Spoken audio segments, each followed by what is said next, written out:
So November అయితే stock మార్కెట్‌కి చాలా ఇంపార్టెంట్ అని చెప్పాలి. ఎందుకంటే నవంబర్ ఫస్ట్ వీక్ ఆర్ 15థ్ లోపలైతే దాదాపు ఒక 4 అయితే ఐపీఓలైతే అంటే అనౌన్స్‌మెంట్‌కి ఉన్నాయి అండ్ రిలీజ్‌కి అయితే ఉన్నాయని చెప్పాలి. ఐపీఓ ఇనిషియల్ పబ్లిక్ ఆఫర్ అనేది ప్రెజెంట్ నడుస్తుండడం జరిగింది. సో ముఖ్యంగా చూసుకుంటే గ్రోకి సంబంధించిన ఒకటి ప్లాట్‌ఫామ్ అంటే ఇది మాక్సిమం స్టాక్ మార్కెట్‌కి సంబంధించిన వాళ్ళకందరికీ గ్రో అనే యాప్ గురించి ఖచ్చితంగా తెలిసి ఉంటుంది.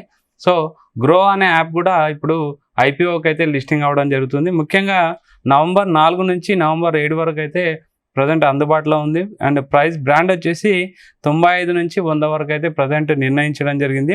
ఇష్యూ సైజ్ వచ్చేసి 6,632 కోట్లు ప్రజెంట్ నిర్ణయించారు.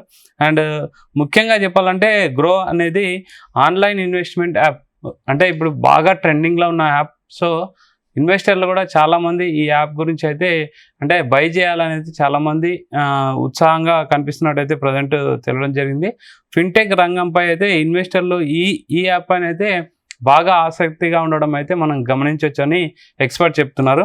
అండ్ ఇంకోటి చూసుకుంటే ఐపీఓ ఫిన్ ల్యాబ్ అంటే PINELABS ఫిన్ ల్యాబ్ ఐపీఓ కూడా లిస్టింగ్ అయితే రెడీగా ఉందని చెప్పాలి. నవంబర్ 7 నుంచి నవంబర్ 11 వరకు అయితే ఇది అందుబాటులో ఉంది, బై చేయొచ్చు.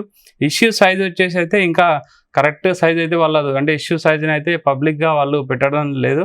నాకు తెలిసి రేపు ఈవినింగ్ కానీ ఎల్లుండి మార్నింగ్ అయితే ఇష్యూ సైజు అనౌన్స్ చేసే అవకాశం ఉంది. సెక్టార్ వచ్చేసి ఇది పేమెంట్ సర్వీస్ సంబంధించిన సెక్టార్, ఫిన్టెక్ సెక్టార్ ఇది కూడా. సో దీనిపైన కూడా అయితే మంచి క్రేజ్ ఉండడం మనం అబ్జర్వ్ చేయొచ్చు. చాలా అంటే ఫ్యూచర్లో మంచి గ్రోత్ ఉంటుందని అయితే కంపెనీ పైన మంచి ఆశలు ఉన్నాయని అయితే ఎక్స్పర్ట్ చెప్తున్నారు. నెక్స్ట్ చూసుకుంటే లెన్స్ కార్డ్ సంబంధించింది కూడా ఆల్రెడీ ఐపీఓ అవ్వడం జరిగింది. 4వ తారీఖు అయితే లిస్టింగ్ అయితే అవుతుంది. సో లెన్స్ కార్డ్ కూడా మంచి అంటే ప్రజెంట్ అద్దాలకు కళ్ళకు స్పెట్స్కి సంబంధించిన ఒక కంపెనీ. బాగా బ్రాండింగ్ కానీ ఫ్రాంచైజ్ కానీ ఎక్కువగా స్ప్రెడ్ అయిపోయినాయి. సో ఇది కూడా లిస్టింగ్కి అవ్వడం మనం అబ్జర్వ్ చేయొచ్చు.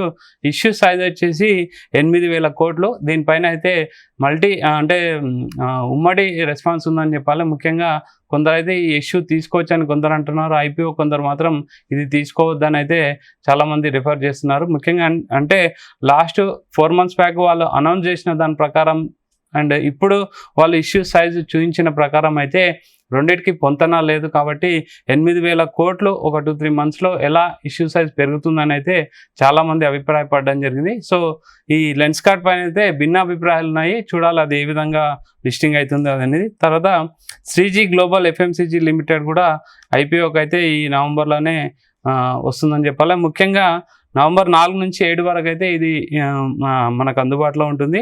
దాని ప్రైస్ వచ్చేసి 120 నుంచి 125 వరకు అయితే ప్రతి షేర్కు డిసైడ్ చేయడం జరిగింది. అండ్ సెక్టార్ చూస్తే FMCGకి సంబంధించిన సెక్టార్ ఇది కూడా మంచి ట్రెండింగ్లో ఉంది.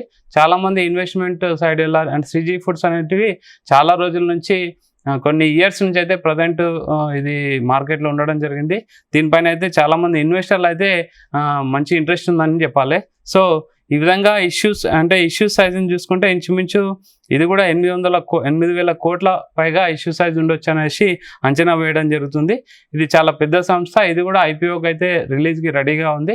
సో ఇన్వెస్టర్లు కూడా స్టడీ చేసి కంపెనీ ఏ విధంగా ఉంటుందని అయితే అబ్జర్వ్ చేసి బై చేస్తే మాత్రం కొంచెం మంచి లాభాలు పొందొచ్చు అని అయితే ఎక్స్పర్ట్ చెప్పడం జరుగుతుంది.